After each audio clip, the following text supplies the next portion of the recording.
Hello,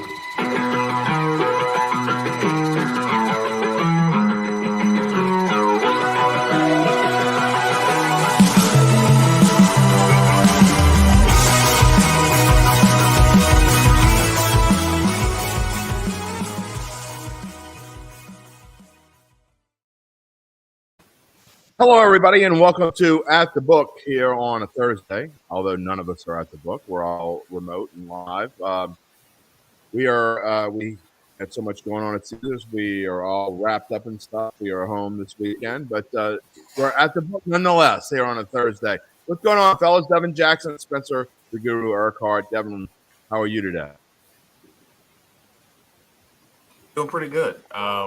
Watched that thrilling game last night with the Pelicans. They were able to, pretty much control the game from the second quarter on, and it shows you that when the team is winning, the city will be behind it, and it was a great atmosphere. I know you were at the game last night, so I'm sure you can speak more to it. Yeah, it was crazy. Little pre-wedding present for my son who's getting married this weekend. So we enjoyed it. We had a good time. Spencer, what'd you think last night? Oh yeah, I was really pumped about that, man. That was an awesome W there for the Pels. I did the boost play, so I got a little winnings from it. The BI boost is BI to score over 19 and a Pels victory. It was with plus 100. I was like, I'll take that, because of the spread. I wasn't too comfortable with the spread. I know they covered it. And then the money line, I felt good about the money line, but it was just like so much in their favor or you weren't going to win much by betting on it. So I did the boost with Ingram and it paid off. Yeah, I did the boost that we ran this morning or yesterday rather. The $50, the 50% boost, you bet whatever you bet, you get a 50% boost on whatever spread you take or any straight bet. And I took the Pelicans minus the 5.5. I was confident with the fact that the boys were back in town and they played that way for sure. And speaking of Caesars has a promo going on through us right now. If you have not signed up yet, you can sign up through our site at bet.NOLA.com. You get a risk-free bet up to $1,100. Your first bet is insured. You bet $5, you lose, you get a $5 bet back. You bet $200. You lose, you get a $200 free bet back. No matter how you do it, your first bet is insured up to $1,100. Use the code NOLACZR from bet.NOLA.com, and you will get that first bet insured. So, fellas, we have a contest here also at bet.NOLA.com that's about to come up. It's called Beat the Pros. We've done it before. We're doing it here with the NBA, a Beat the Pros contest. You can go to bet.NOLA.com. Also with our partner, Caesars Sportsbook. It's free to enter. You can win a weekend stay for two at Harrah's, New Orleans by beating the pros. Just go to bet.NOLA.com. You will see the banner on top of the page. Just click on it. It costs nothing. It's fun to do. It gives you a little bit more rooting interest, and it's pretty self-explanatory. You guys can figure it out from just looking at it. You get a point, I think, for picking the winner of a series, and you get bonus points if you pick them. Not only if you pick the winner of the series, but for them to win in a certain amount of games. So check that out. Beat the Pros at bet.NOLA.com. Now let's get into again. I do want to talk about the game itself a little bit last night, and I guess Pels fans. It was fun to be a fan last night. I don't get to be a fan very often. You go and you cover these things, and it's you pull the fan out of yourself, and you're trying to be as impartial as possible. So it was fun to be able to be a fan last night. And I tell you, Devin, I did get a little nervous last night for a moment when a 21-point lead shriveled up to, I think it got down as low as 5 or 6 there, and the Spurs made their little run, but Pels took things serious again and finished off those last 2 minutes. Yeah, and you had to figure that the Spurs with Greg Popovich on the sideline, they would make one final run in the game. He's a 5-time champion. The team is young and Brazilian. I mean, for them to even get to this point, it's been kind of a journey for them too, especially over the last couple of weeks with Murray. He's been in and out of the lineup with an illness. So for them to even get to this point, it was pretty amazing for them too. they were a young team just like the Pelicans, and both teams are kind of learning how to win on the fly. And you saw the Pelicans, kind of, let their foot off the gas a little bit after that third quarter explosion. But you had to think the Spurs were going to give one final punch, and I think they did that. And it showed that, the Pelicans were able to withstand that and really feed off the home energy crowd. and it was for them to close out the game the way they did last night is encouraging, because we know they were a better road team this year than a home team. And for them to be able to do what they did, I think that sets them up for a good chance to potentially win, on Friday night or tomorrow night when they play the Clippers in LA. Yeah, it's a quick turnaround, Spencer. They do go straight to LA, and they face a Clippers team that they, I think, we just lost Spencer, but we'll continue talking about this, Devin. I think it's important to talk about because although they beat the Clippers the first 3 times they played them, they did so without Paul George there. And so now that he came back, first game they play him when he comes back is a good thing. I think they got to play him. I also think it's a good thing they got waxed. So they'll be up and ready and know they're going to have to bring their A game to win at LA this weekend or tomorrow. Yeah, they're going to have to play some of their best basketball. But, I mean, now with Brandon Ingram and CJ McCollum in the lineup, they're 9-2 this season. So I think that's an encouraging sign for them that they have their top 2 scorers. Even though the Clippers have gotten Paul George back, they're not going to have Kawhi Leonard until likely next season. So I think it's going to be important for them or for the Pelicans at least, to get off to a good start. Because, I mean, last night they didn't really get off to a good start. After that CJ McCollum bucket, they went down like 8-2 in the first couple minutes of the game. So for them, they're going to have to start off fast. And then I think, Willie Green is starting to figure out that Devonte Graham probably can't play in more than a couple minute spurts, which we talked about a couple weeks ago.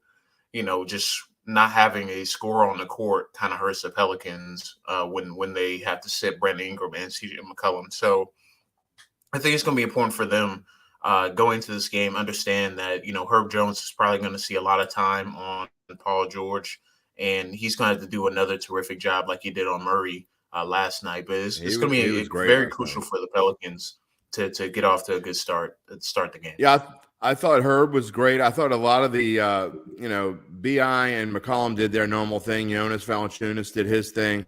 But I thought that the other guys did. Even Jackson Hayes, who didn't score, he played solid defense and did what he had to do. And if you look, you could put the graphic up for tomorrow. The Clippers are a 4-point favorite going into the game tomorrow night. The L's on the money line. If you think they're just going to win straight up, you're getting plus 155. I think that's a good number. I'm not quite ready to make a prediction on that, but I do think the Pelicans are going to come out to play and be ready to go. And again, I think going out to the West Coast, getting beat as bad as they got late in the season, even though Brandon Ingram wasn't playing in that game, I think it was a really good thing for them because they have to realize now that, hey, this is a tough game. I mean, not that they didn't think it would be a tough game anyway, but I think you're going to see the Pelicans A game last night.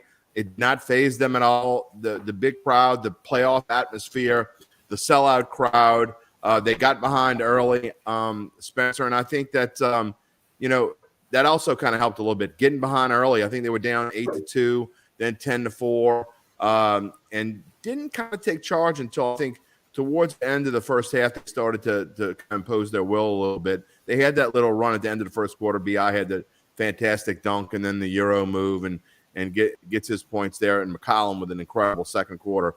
But I think the fact of what they had to go through last night and then hold off a Spurs run is going to help them tomorrow night. Yeah, most definitely. CJ really put the team on his back. And that's kind of what I was thinking heading into last night was that with CJ there, his experience and the rest of the talent they've got with the B.I. and Jonas should be able to take them over the top. And sure enough, it did. Had a pretty commanding win. So yeah, feeling pretty good about against the Clippers. Hopefully they can pull it off. It's going to be tough, but I do very much like the Pels with the points there. I'll take them with the +4. All right, we're going to have Rod Walker on in about 5 or 10 minutes. He's going to come on, and we're going to talk more about the Pelicans. And tomorrow I'm going to talk about a lot. It's going to be mostly Pelicans tomorrow, a little bit of NFL draft talk, and a little bit of USFL. We'll get into that later. I'm going to have Gus Cattingill is going to be my guest of ESPN Radio New Orleans tomorrow. He's also the pregame host of the Pelicans show. He will be on Datitude tomorrow morning, so that should be fun. Again, we'll talk about the USFL. The New Orleans Breakers. New Orleans Breakers, boys and girls. Do you know what we're talking about? The United States Football League is back. And for those of you younger than, let's say, I don't know, if you're younger than 45, you don't remember the Breakers playing here back in the 80s. But they did play here for 1 year in the old USFL.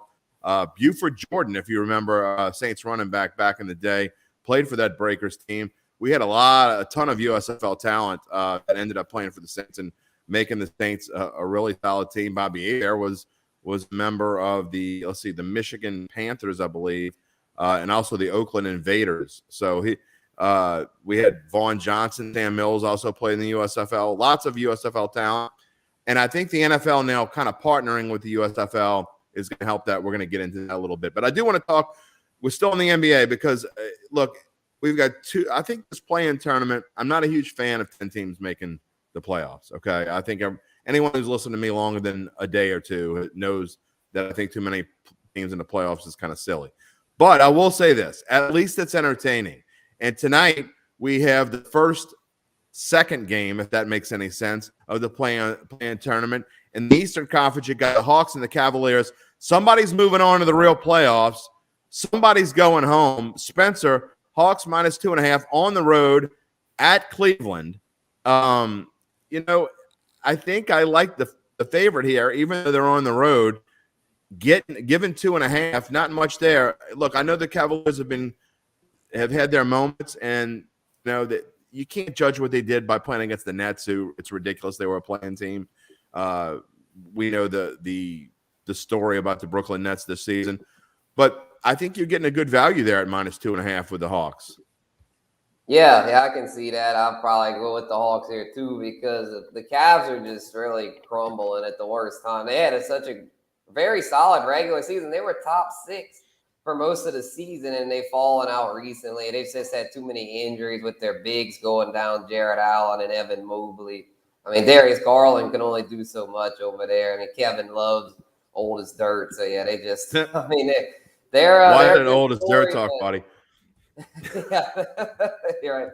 Yeah, they're a good story, but yeah, I'm going with the Hawks here. Trae Young's on him. He's gonna try to go on another mission, man. That dude always seems to show up when it matters. He had a great run with the Hawks last year and could do it again possibly. Devin, no offense to the Cavaliers, but I guarantee you the old Eastern Conference side is hoping the Hawks lose this game. Nobody wants to play Trae Young. I mean, this guy's on fire right now. He is outstanding. I mean, we knew that he would be, but I think he's even better than most people thought he would be. Well, I think when the pressure amounts for him and his team, you see him rise above it. We saw, and it's funny now what he did to the Knicks last year or a couple of years ago.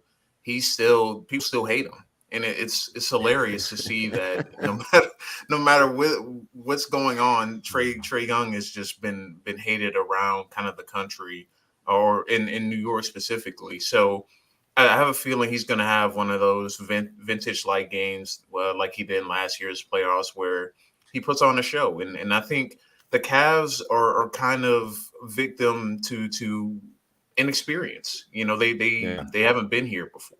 Or in quite some time. And we saw it happen with the Hornets and Hawks a couple of nights ago, or last night, I should say. But it just, once you get to this playoff time, you have to have go-to players, and Trae Young is going to be that go-to player. And the Cavs have had a great season. They have great young talent, but I just don't think they're ready yet to put it all together. Well, although Atlanta is much closer to Miami than Cleveland is, I guarantee you the Heat are rooting for the Cavaliers tonight because they would much rather play the Cavs who are going down than the Hawks who are just solid. Let's get back to the Pels for a minute, and let's bring in our columnist. Advocate columnist Rod Walker is with us, and he knows all about the Pelicans. I'm sure I did not see you there, but Rod, I'm assuming you were at the game last night. Pelicans did kind of what we expected them to do. The gang's back together. They're playing healthy. when these guys are together, when C.J. McCollum and Brandon Ingram and Eunice Valanciunas are together, they're really almost as good as anyone, maybe minus the top 3 or 4 teams in this conference. Yeah, Jim. Can y'all hear me okay? Yeah, you're good. Okay, I didn't know if I was unmuted or not, but yeah, this is a really talented team, and I actually picked them to win this game by I think I had them winning by 12 or something. I ended up winning by 10, but I just really think this team, when you got all the pieces together, I think they're really, really good. And just CJ and BI, I mean, they're like 9-2 together now since the All-Star break, so they're really just playing really well together. And when they're doing that, they're a hard team to beat. And then you got these guys that coming off the bench who, I mean, like Jose Alvarado, who's a undrafted rookie who nobody knew he was going to be able to – he'd be one of the stars of the game last night, but there he was. The moment wasn't too big for him. And I just think that says a lot about this team. What do you think now, Rod, going to L.A.? And obviously we talked a little bit about before you got on, but, facing a Clippers team that you beat 3 times, but you did it without Paul George. Now they have him back. They've been playing much better. But at the same time, and they're also coming off a game where they're probably pretty ticked off after losing to the Timberwolves when they had the game won. I'm not sure what happened there. But I think it helps the Pelicans the fact that they just went there and they just got their keisters kicked. And now they're going back over there. I think this is going to be a different team that you see tomorrow. I think it's going to be an outstanding basketball game. I think so, too. I mean, the Pelicans are kind of playing with house money now. I don't think anybody's expecting them to win. No doubt. I really think they have a really legitimate shot. Like you mentioned, I mean, they've beaten this team 3 times already this season, so they know they can do it. And, my biggest concern about the Pelicans is just, man, it's such a short turnaround. I mean, you play on Wednesday, and then you have to turn right back around, fly all the way to the West Coast and play. But, I mean, it's a late-night game, so they have their legs under them. And I think a lot of what we saw Wednesday night can carry over into this game. And if so, I think they can do really well. A big key for them, I think, is going to be obviously stopping Paul George. And I think Herb Jones is a guy that, we saw what he did last night against DeJounte Murray. So he's a guy that can probably get the job done. If they can keep Paul George from going crazy like they did Murray last night, I mean, I think they have a shot. Rod, what worries me is not just a quick turnaround, and I'm going to let my cohorts ask you a question when I'm done, but with this one. But what concerns me is not just the fact that it's a quick turnaround, but that you have to fly all the way to L.A. and your star, Brandon Ingram, who has a sore hamstring, is going to have to sit on an airplane for 4 or 5 hours or whatever it is. And he's going to have to work it out. He's going to have to warm up probably maybe longer than possible. So that does concern me a little bit that he played as much as – he probably played more than I expected him to play last night. I didn't like that boost with the 19.5 because I didn't think he was going to play long enough to score 19.5 points. But he did. He got the points. And so now flying across country – in less than 48 hours and having to play another full game because they're going to need him at full strength against the Clippers. Yeah, that's definitely a concern. That's why I mentioned, that flight. I mean, I just think, again, that's a very, very short turnaround for such a long trip. And against a really good team. I mean, this Clippers team has been, they finished the season as an 8th seed, but they were really good all season long. And, credit Ty Lue for keeping that team afloat because they were without Kawhi Leonard and Paul George.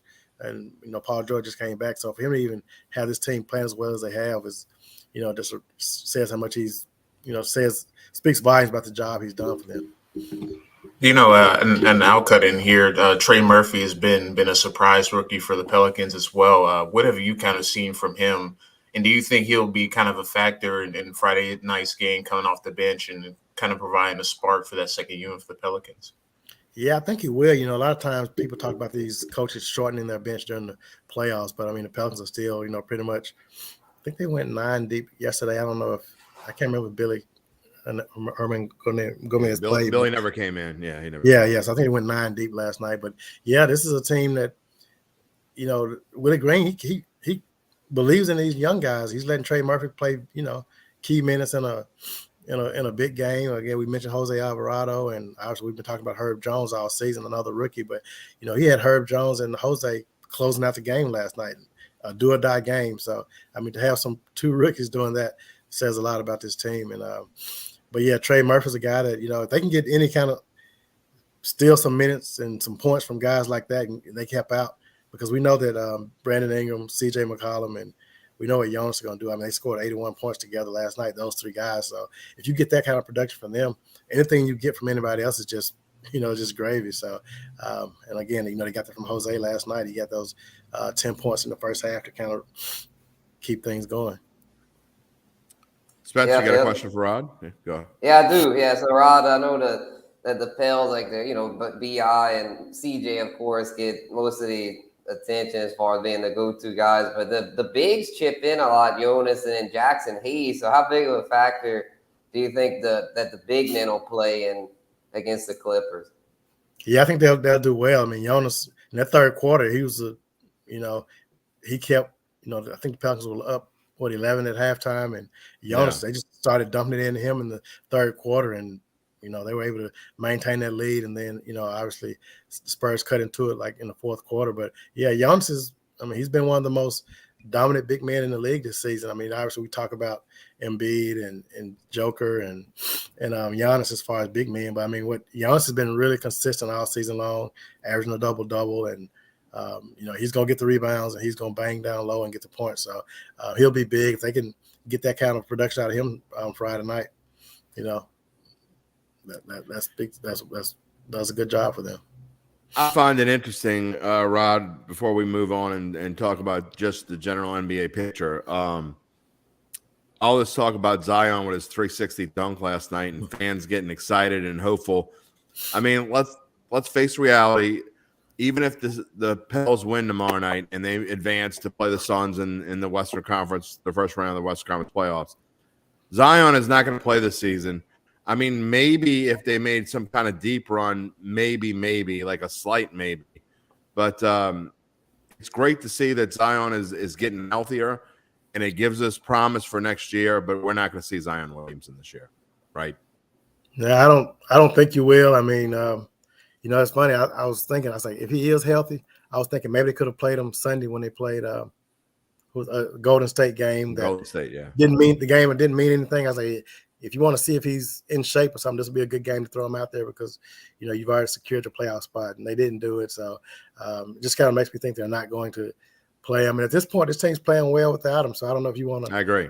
Mess up that chemistry now. I mean, if the Pelicans win Friday night and play the Suns and fall in the whole 2-0 in the series or 3-0 in the series, I mean, and you feel like Zion's healthy, maybe you can do it just to give the fans some optimism for next season. But I think this team's playing well enough without him to just roll with what you've got right now. And if he's not 100%, I mean, you can't risk it. I mean, it's not worth the risk because if he gets injured again, we could be going through the same thing next year. So exactly. You got to be careful with him. And I'll tell you, Rod, I mean, just being there last night, the place was electric. And I don't know if you want to mess, like you said, with the chemistry, because, I mean, at this point, I'm not sure if these – you haven't played all year. You're not sure when you're supposed to go to him. You don't want to force things. He's never played with CJ McCollum. It's just, to me, it'd be a weird time to try to bring him back. Like you say, I wouldn't have a problem if they tried it. They're down 2-0 or 3-0 to the Suns, or even 2-0. You're down 2-0 to the Suns. You're coming home. Maybe you see what happens. You get the crowd just going nuts. You got nothing to lose in that situation, except for him to get hurt again. But because even when CJ got here with the trade, I mean, the Pelicans struggled those first 4 or 5 games. That's right. It just takes a while to get adjusted, and obviously in the playoffs you don't have 3 or 4 games to mess around with. So it's just not really worth the risk unless you're just in a big hole in the series. Yeah, it just doesn't make sense to even try. People get all fired up and think if you hear it every day. Just think if this team had Zion, if they could put Zion in the playoffs. I think in the long run, when you talk about what this team potentially could be next year or even the year after, if they can sign Zion to a long-term deal, I think the pieces are there to where this could be one of the best teams in the NBA. But you can't just throw somebody in there that hasn't played, and with all these weird pieces. And really, Alvarado hasn't played with him. McCollum hasn't played with him. I mean, Jonas has never played with him. Herb Jones. I mean, you go down the list. I mean, most of this team hasn't played with him. So it's a little bit weird, and I think that there is going to be obviously some time they're going to have to get used to that. Let's move on to the overall. Before we let you go, I want to talk about the overall NBA picture. And you look at the odds to win the NBA championship. I find it interesting because you could have had the Suns at about 2 or 3 weeks ago at about plus 450, and which I was saying and over and over and over and over again was a huge bargain at plus 450 because I think they're the best team in the NBA. And then if you look down the list, you got to go all the way to Golden State and Memphis before you get to the closest teams in the West. So I think there's a clear path, Rod, unlike in the East where there is no clear path. The number one seed, no one's giving them any credit. The Heat are plus 1,000. They're behind Brooklyn and Boston and Milwaukee. I think in the West, Rod, there is no question that the path to the NBA championship goes to the Phoenix Suns. Yeah, I agree with you. I think obviously if Steph Curry was a little healthier, if we knew his status a little bit more, I mean, I think, Golden State's odds probably, get a little better. But, yeah, I think Phoenix, I mean, all season long, they've been the best team. They were there last year in the finals, and it's a team with a lot of depth. I mean, they have all the pieces you need, and you got a guy like Chris Paul who's, he's obviously done more in his career than C.J. McCollum, but it's the same kind of just leadership that he has. He brings something to the table that you just don't find a lot. So I think Phoenix is, I think they're definitely the favorites going into this thing. And, I'd be shocked if they don't get to the finals back-to-back years. And, I'd actually, if I had to pick a winner right now, I'd pick them to win it all. I just think they have what it takes. And I just think they have all the pieces. Almost too late to bet on, though, at minus 275. I mean, Yeah. It's just kind of crazy. And interestingly enough, you look at the Pelicans, and the Pelicans were plus 25,000 last week, okay, which means you could bet $100 on the Pelicans to win the NBA championship. If they win the NBA championship, you get $25,000. Interestingly, they win last night, and their odds go up. They're at 30,000 now. So I'm a little OCD, so I have to explain my bet. I bet $4 on them back when they were I forget what the odds were, but it was higher than 25,000. I think it was 50,000 or something along those lines. Anyway, when I saw that they went from 25,000 to 30,000, I'm like, why not put another $3 on it? And then I wanted a certain number. So, in the long story short, I got $7.10 on the New Orleans Pelicans. Rod Walker, do you have any chance to win big money? No, you don't have. I don't think you have a chance. But if Zion comes back, and that could, we just talked about he doesn't need to. I mean, if he comes back, in the playoffs. So the thing about it though, it doesn't take. I mean, one injury can change everything. Right. And I'm not wishing injury on anybody, but but we've seen CP get banged up before. Right. And Devin Booker. If Devin Booker twists an ankle, who knows? Right. It changes the entire series. And to be fair, I mean, if the Pelicans can beat the Clippers and if they can beat the Suns, hey, you got a shot. If you get past Phoenix, I think you got a shot because you beat them. You clearly can probably beat anybody else. And I don't think any of those other teams they pretty much beat everybody in the Western Conference at least once this season. Obviously, it's a little different, in the series. But, again, this team with CJ and Brandon are really good. So I'll just say if they beat the Clippers and if Chris Paul has some kind of setback or Devin Booker, I think you got a shot. So you're saying there's a chance. All right. That's all. Before I pass the baton off to Devin, but I think that really the thing is, here's the weird thing about a series, and we see it in baseball all the time. If you can win one out of those first two games on the road and just put a seed of doubt into the other team's head, and you come back home to – I mean, there's no fans like New Orleans fans, in my opinion. I know I'm biased, but you put a seed of doubt into those Suns' heads, and you come back to the Smoothie King Center, you never know. You never know, man.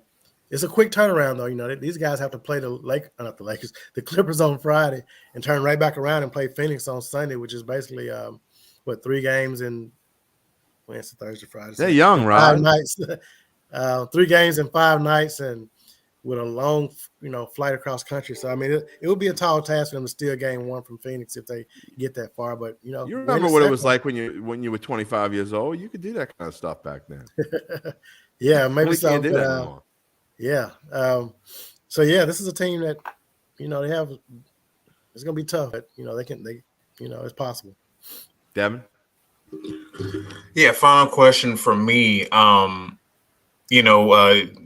Friday night's game, against the Clippers.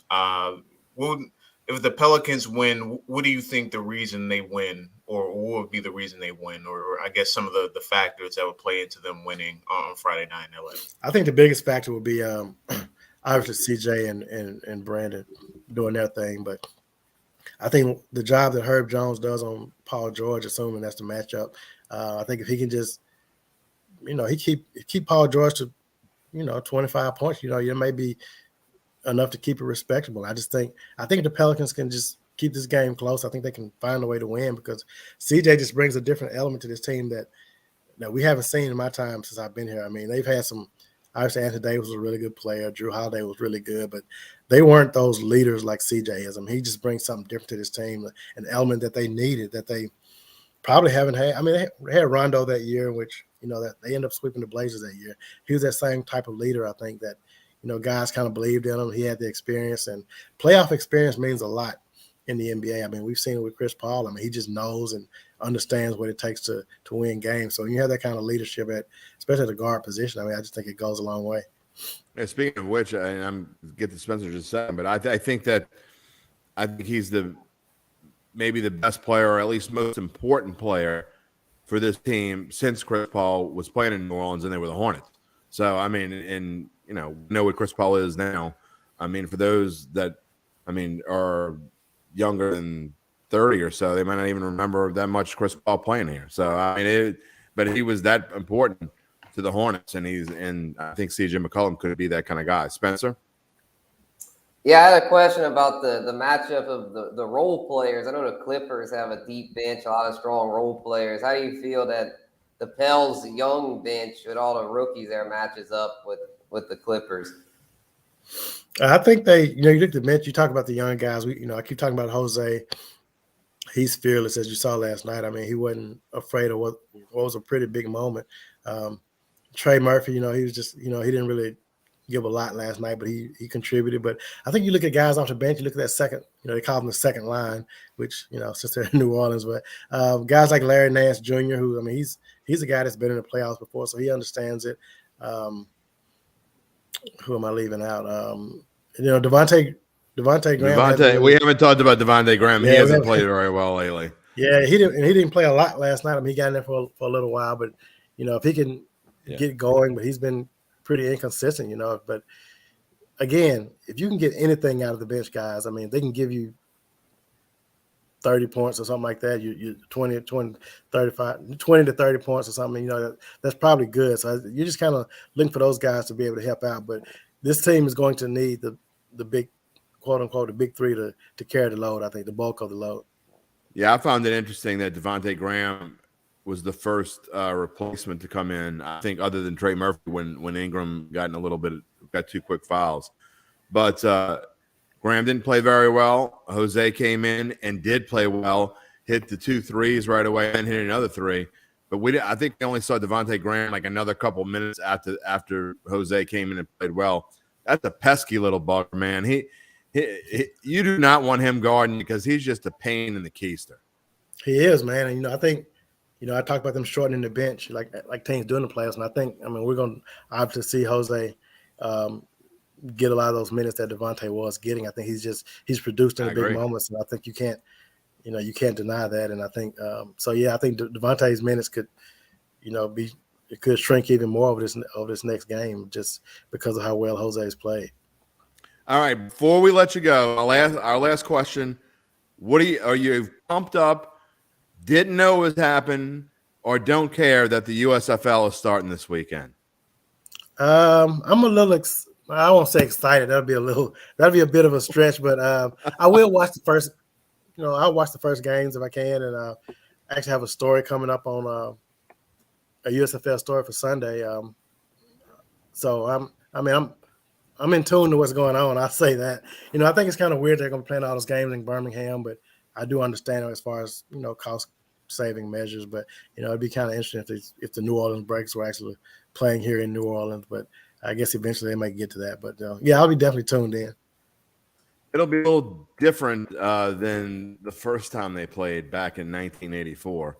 But the USFL, one thing I like that I was saying, I think before you came on the air, is I do like that they're going to try and they kind of did this with the XFL before it had to stop playing. But I think they're going to try to figure out ways to make the NFL better. We've already seen they're going to measure first downs with, I don't know if it's a laser or what the heck, some kind of thing, without having to bring chains out, which you'd think they'd be able to do that 20 years ago. They could put lines on the TV screen that aren't really there. You think they can measure a first down without going out there, but just different things. And to me, that's the kind of thing that I find exciting. Let's find more innovative ways to make football better, and then you experiment with something like this. Yeah, I know Mike Triplett, who covers the Saints for ESPN. Yeah. He's really been against them bringing out chains to measure first down. He just think that's so archaic, and he's probably right. I mean, when you think about it, it's kind of weird that we're still doing Don't that. give Tripp any credit. He's not right about much. But yeah, I mean, and I'm not sure. I haven't read enough up on the USFL to see what other changes they have in place. But yeah, I mean, I think whenever you have little things like that, it just adds some intrigue to the game and makes you kind of think outside of the box a little bit, and you do realize that there are some things that the NFL could do better. So you will be watching then?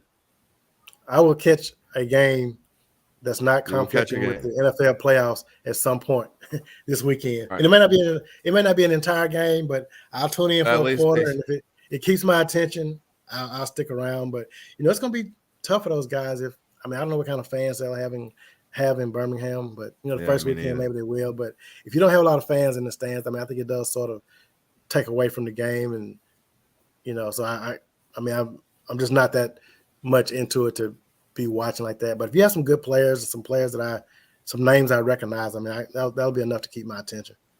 Okay, well, we're gonna ask you in a couple of weeks what you think about the Breakers, and we'll have you on again. Hopefully by then the Pelicans will be tied with the Suns like 2-2 or something along those lines. We'll see. All right, see what happens. Good. And I'm halfway to my big money on my $7.10 bet. Thank you for joining us, Rod Walker. We'll talk to you soon. All right, thanks, man. Rod Walker here on At the Book. And speaking of the New Orleans Breakers, they go into this weekend against the Philadelphia Stars, a team that, interestingly enough, Jim Mora coached way back when. Jim Mora coached the Philadelphia Stars to 2 USFL championships. They won it twice in the 3 years they played. That will be 3 o'clock on Sunday on the USA Network. And you guys going to be watching or not? I'm going to start off with you, Spencer. You're going to be watching this weekend. Oh man, I'll try. Like Rod said, I'll try, but it's kind of, it's kind of a stretch there. It's gonna be, I'll try the first game. I'll see how the first game goes, and if it's good, I'll try to keep tab with it. Devin? Yeah, I'll be tuning in. I watch any football, so I was watching like MAC and FCS games in the fall, so I'm game to watch it. I mean, there's a few names to recognize. Obviously, there are. For the Breakers at least, they're the quarterback Kyle Sloter. I mean, he was like a preseason star for the Vikings and Broncos. So I'm interested to see him actually get a chance to play and start as a quarterback and see how it goes. But I don't know if you guys saw it, but this week they've been unveiling mascots, and I think that's been kind of the talk of the town more so than actual games. That's pretty bad. That's pretty bad. I mean, I know some people like it, but it's not as bad as the baby cake, Spencer, but it's pretty scary. It looks like, and I know you might not even remember the Aqua Fresh, but that's what it looks like. It looks like toothpaste on his head. I don't know what is that going on. Lord, I haven't seen it yet. I'm gonna have to look it up after the show here because New Orleans always has a way of doing the mascots wild. Like with Pierre the Pelican originally, it was all crazy looking, and the king cake baby is the king cake baby is scary. Whenever they bring that thing out, it's like clowns for me. I can't deal with clowns, and I can't deal with that king cake baby. Get that thing away from me. That thing is nasty. It gives me nightmares. So Pierre's not quite as bad. They've actually fixed him. Yeah, I saw him last night. He looks a little better. His beak, it doesn't look like it's coming out of the water and it's going to like grab you and give you nightmares like Jaws did back in my day. But toothpaste head. I mean, that's what they were looking for names. I was going to call him Aquafresh. I don't know. But anyway, I'm excited about the USFL. but of course I'm a sicko. I like the XFL. I thought that was interesting. I find it interesting. You saw the line that we posted in Devin. We posted a line 2.5 points, but that's only on BetMGM. Right now, it's not on Caesars Sportsbook.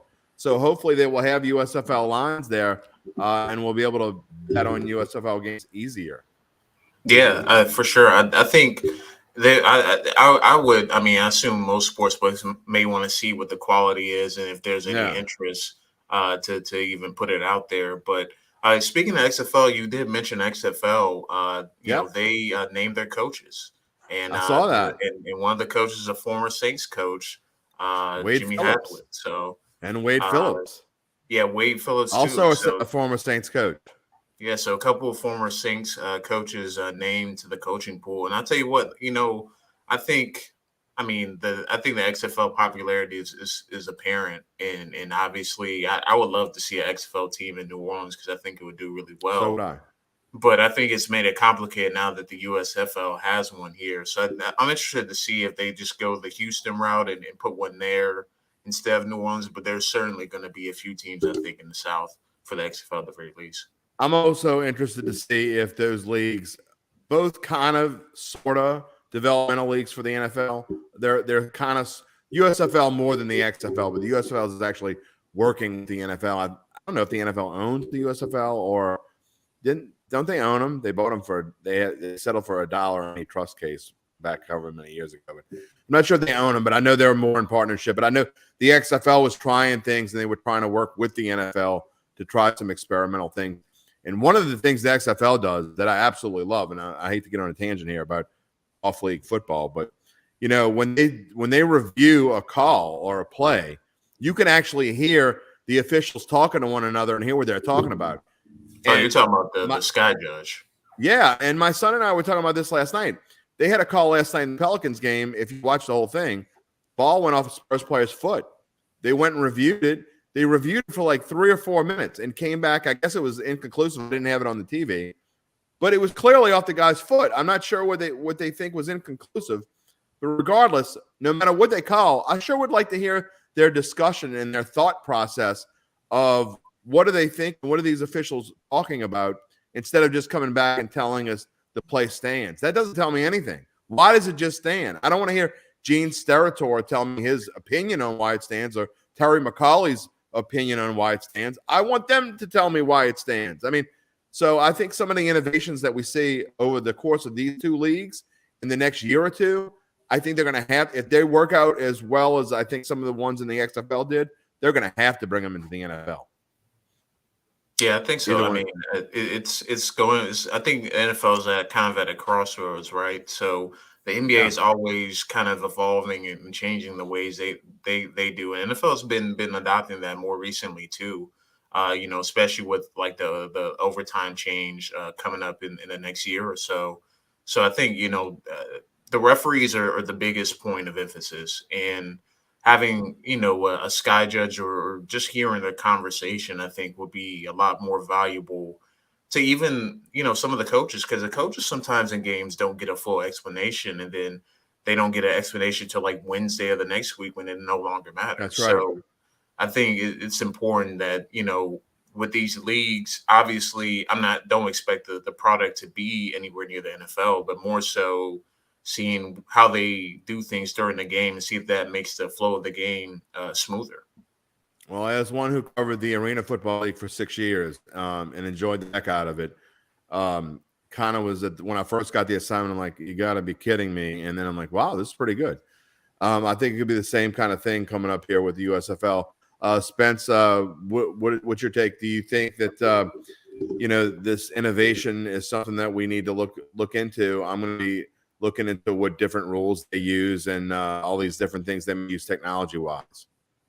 Oh, yeah, definitely. I feel like the NFL's got to be taking notes with this stuff, kind of like the way MLB tries to different things out in the minor leagues, like with the pitch clock and all that. So, yeah, NFL is, you know, you always got to be innovative, you know, especially when you're, you know, multi-million-dollar, billion-dollar, however much they're freaking worth industry. I mean, you got to always stay ahead of the curve. And so, yeah, they're gonna take some notes and see what works, what doesn't, and whatever does work, they're going to have to do it, or else fans are going to get annoyed. And then it's like, you got to always want to keep the eyeballs on you. You don't want to lose fans to these alternate leagues.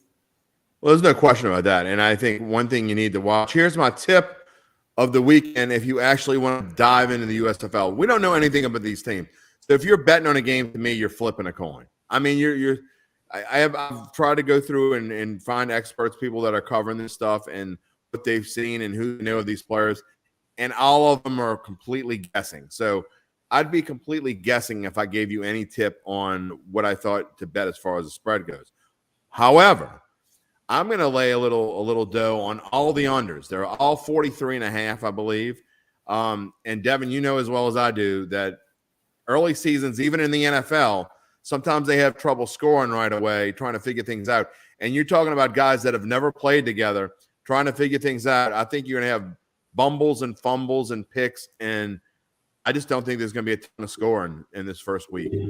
Well, when I think about the last couple of years, the startup leagues that we had, like the AAF and even the XFL, usually there's one team that's more put together than the other, and you see a lot of blowouts in week one, but it's not indicative on how good the team is. It's just they are still figuring things out on the fly. I think they didn't start practicing until like March or middle of March after the draft. Right. So they've only been together a couple weeks, a month maybe, and they're still making roster changes and doing things on the fly and whatnot. So I think, having that first live action, and you also got to think about, the availability of some of these players. It's not like an expansive roster, where they have like 100 and some players for each team. So they're probably a little bit more careful on live scrimmages and doing things live before playing the game, because they don't want to get injured or have a few of the key players get injured. So I agree. I think the unders are a smart move in all these games this weekend, because defenses are usually more put together than offenses, generally speaking, early in the first few weeks of the season. So I would certainly agree that the unders are the play, but I do think on paper the Breakers are the better team, and I think they have a little bit more recognizable names, and you just think just going into the game, just based off of that alone, I think makes them an interesting team at the very least. Well, one of the interesting things I've been reading, and I was trying to read up on some different things, from what the quote-unquote experts, the people who do know these players, they think just through the course of reading a few stories here and there, it seems like the two teams playing this weekend, the Stars and Breakers, could be two of the better teams in this league, and they just so happen to be playing in this first weekend. So whoever comes out 0-1, it's no big deal. I mean, and it's only a 10-game season, but it'll be interesting to see how we go forward. But you talk about things starting slow, and I think you can relate it to – I want to skip past slide 7, Devin, and go straight to the weekend because we're running low on time. But I do want to talk about Major League Baseball and an interesting series. One thing we know, and it affects baseball as well, even though the pitchers haven't had enough time, Spencer, to get going and get themselves – and we see they're only pitching 4 and 5 innings. We saw Clayton Kershaw take a perfect game through 7, and he had to come out of the game because they didn't want to risk getting him hurt. You would never see that. Even last year, I don't think you would have seen that. It's just because camp started so late because of the lockout, and they're just not willing to take these chances. But I think you're seeing lower scoring games. There have been some values on unders here. But I've also seen where it's been fairly predictable so far. And I don't know about you, but I mean, I've done pretty well in baseball so far because there haven't been a lot of surprising moments to me, except maybe, I got my Cubs shirt on. I think the Cubs beating Woodruff and Burns the first 2 games of the year was kind of a surprise. You may be looking, no offense to Zach's Mariners, they're 4-2. They were winning when I saw them earlier, but really, you look and there's lots of value in baseball, especially early in the year, with either unders or checking out pitchers and seeing one big pitch and name against somebody you don't know so much. Yeah, there's definitely some matchups to exploit it. It's at times it can be tough though with baseball because it's still, at the end of the day, it's baseball. Anything can happen. Yeah. I mean, my Cardinals were up 4-0 on Sunday against the Pirates and ended up losing 9-4. So you still got I know, right? It's just he still got those unpredictability factors, but early on there's some stuff to exploit. Like tonight for best bets, I feel good about the Angels over the Rangers, with Ohtani on the mound against the Rangers have Dane Dunning, who kind of struggled his first start. And the Rangers pitching in general has just been a complete dumpster fire. But Ohtani will probably be able to help for about 10 years. In that one. For about 10 years, ever since they went to the playoffs, like 6 years in a row. Yeah. I agree wholeheartedly. Devin, can you put that slide up back one more time? Because I do want to talk about these weekends. There are some very interesting series, and especially to me, the first two. And I'm an NL guy, so I'm biased. But Cardinals and Brewers playing a 4-game set. Braves and Padres playing a 4-game set. You're talking about a Braves team, the defending World Series champions. And I'm giving this to you, Devin, because obviously, you're happy about that. And then playing at the San Diego Padres, a team that we thought would be in contention for the World Series that kind of faded at the end last year. We don't know what they're going to do. Yu Darvish looked terrible the other night. I'm very interested to see what happens in this Braves-Padres series. Yeah, these are two teams with a lot of great young talent. And, for the Braves, obviously, they still kind of a bit of a World Series hangover. They struggle out of the gate so far this season, which, it's not a big deal in Atlanta baseball. You can get out to a slow start and be just fine by the time you get to the All-Star break. But the Padres have some real firepower, especially with their bats. And I think it's going to be interesting to see how these two teams fare because, if they play up to their potential, this could be a potential series that we see in the playoffs. Obviously, with the Padres, they're going to be chasing, the Dodgers and Giants and whatnot. But I think they're still a interesting team to watch. And I think these are the two teams that, could very well be in the postseason, by the time we get to September and October.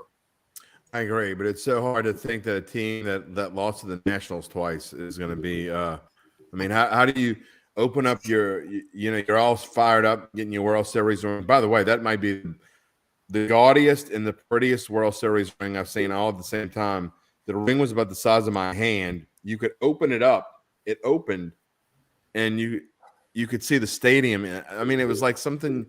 If I didn't know it was real gold and real diamonds, I would have thought it was something a kid got out of a bubblegum machine and it was a toy.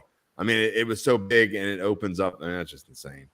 But one of these days, guys, you guys are younger. A friend of mine who used to work for the paper ended up going to work for the Miami Marlins, ended up winning a real World Series ring. So you never know, guys. You might have one day. Maybe you'll be able to drink the bottle of milk, Spencer. On winner's row, what do they call that what do they call it when you in the winner's circle? There you go. You love auto racing. Victory Lane, the Victory Lane. Maybe you'll be working for auto racing circuit or somebody in NASCAR, and you'll get the rest of the milk that's left over after the winner drinks it. Hey, I'll take it. They always say that's the coldest milk. They give them. That's like the coldest. And after you've been in the car for 3-4 hours, that's about as refreshing as it gets. I'd personally rather them put Heineken in there, but that's okay. Milk is fine. Yeah, ice cold beer would be all right too. Yeah, ice cold beer would be really good. All right, final thoughts. What are you guys looking for this weekend? Devin Jackson first. Well, I want to see what the Pelicans do tomorrow night. I think, all eyes are going to be on them, really in the two matchups. I think even with the Hawks and Cavaliers playing beforehand, they clearly know, or the schedule makers knew what was going to be the biggest draw. And, Pelicans are going to be on the national stage. Everyone's going to be tuned into that game because they want to see who's going to win between these two teams that are, haven't really been talked about much during the season. The Clippers are in LA and it feels like they're never talked about because of the Lakers, obviously. So I think this is a big game for both of the franchises that are kind of transitioning after, not the Clippers, not so much transitioning, but more so getting back healthy. And for the Pelicans, showcasing their young talent and the veteran CJ McCollum. So I'm excited to see how that game fares and see if the Pelicans can set up a date in Phoenix next week. Spencer? Oh, yeah, definitely interested in see how that Pels series, Pels playing game goes, and then hopefully it'll be a series against the Suns. And then, MLB is like we just talked about, hot and heavy. My Cardinals facing the Brewers. It'll be a big series there, a 4-gamer. Got to at least split it, hopefully win 3 out of 4. Doubt I'll see a sweep, but you never know. Spencer froze up on us there a little bit as we're about to close out. Devin, I will say I wrote for a split. When the Brewers and Cardinals play, I hope it's 2-2, and I hope every game goes 14 innings. So that's what I wrote for when it's Cardinals. Well, it sounds like there's some Cubs bias there to make sure the Central is locked up for Chicago. But yeah, I think the NL Central is going to be a great division to watch this year. I do. I think it's going to be fun. It's going to be with those 3 teams, they got a lot of talent spread out in that division specifically, and I think for the Brewers, they're obviously looking to get back in the playoffs again. Obviously, the Brewers played last year, and many thought the Brewers are going to win, but it was the Braves who came out on top. So we'll see kind of what happens going forward. Well, my final thought is a personal note. I'll say it again on Datitude tomorrow. Again, tomorrow, Datitude. Gus Cattengill is going to come on with us and talk about the Pelicans. I'm also going to have Dave D Squared DeCorbier is going to come on. We're going to make some USFL predictions, and we're going to be completely funny when we do them. We don't want anyone to bet on the silly things we say tomorrow. It's going to be all fun on tomorrow's Datitude. But my son Blair is. We talked about how we went to the Pelicans game last night. Hard to believe. Seemed like he was just a little kid, and we were watching the Seahawks and Steelers playing the Super Bowl. Seemed like yesterday. He was sitting on my lap, and Saturday he's getting married. Rehearsal dinner tomorrow. I told him that he had to make sure there's a TV there because we got to be able to watch the Pels and Clippers tomorrow night, and he made sure that they would. So we'll see how that goes. But that is going to wrap up at the book for us. For Devin Jackson, for Spencer the Guru Urquhart, Zach Ewing couldn't be with us today. He and his lovely bride are celebrating her birthday, and so there's a lot going on. And then there's Easter. So everyone have a wonderful Easter weekend. We'll be back here on Monday with Bayou Bets, and I'll see you on Datitude tomorrow. So long, everybody.